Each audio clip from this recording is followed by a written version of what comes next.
Well, there's a formal definition for media literacy, which is that media literacy is the ability to access, analyze, evaluate, and create media in all of its forms, whether it's the print or whether it's the video or the internet. And I think we could extend the definition of media literacy to also say that media literacy really helps us understand the role and our relationship to media in society. And that's a really important skill for citizenship and for being a wise consumer, as well as a responsible producer. So, the first question is, who sent this message? Knowing who the author is, knowing what's behind making a message, and the fact that messages are made by someone who makes choices about the message. And then the second question is, what techniques are used to attract my attention? And knowing about the arts and how the arts contribute to attractiveness of media, and that's why we're so interested. And media certainly is a beautiful thing, as well as sometimes perhaps a dangerous thing. So again, we have to really learn to understand those techniques and the power that they have over us. The third question is, how might other people understand this message differently from me?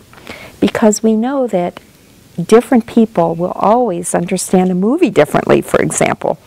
And at the same time, audiences are also targeted by advertisers, because advertisers know that different people understand messages differently. The fourth question is, what values, lifestyles, and points of view are represented in or omitted from this message?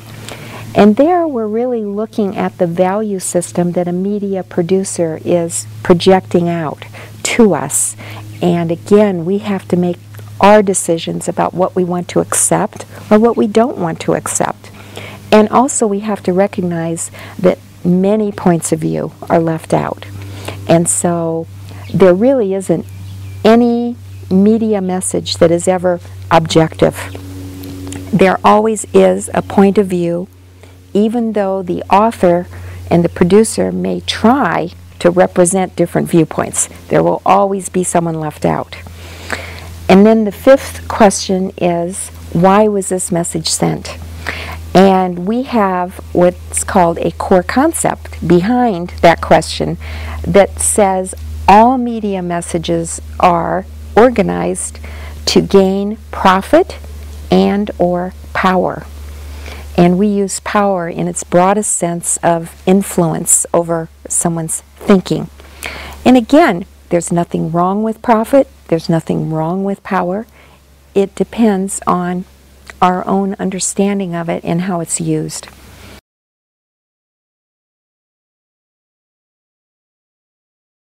The problem is our educational system is flawed.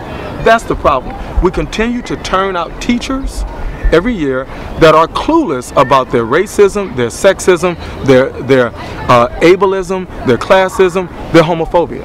Clueless about it, because we have not immersed our children in an educational system or educational process where they are learning about respect of differences. That's the largest problem that we're having here. And so the manufacturers of these games, the people who are making these films, if they're not understanding how complicit they are in advancing problematic isms like racism and all that, then what would make them change? They're not going to wake up and have some epiphany. It's all a part of our educational system.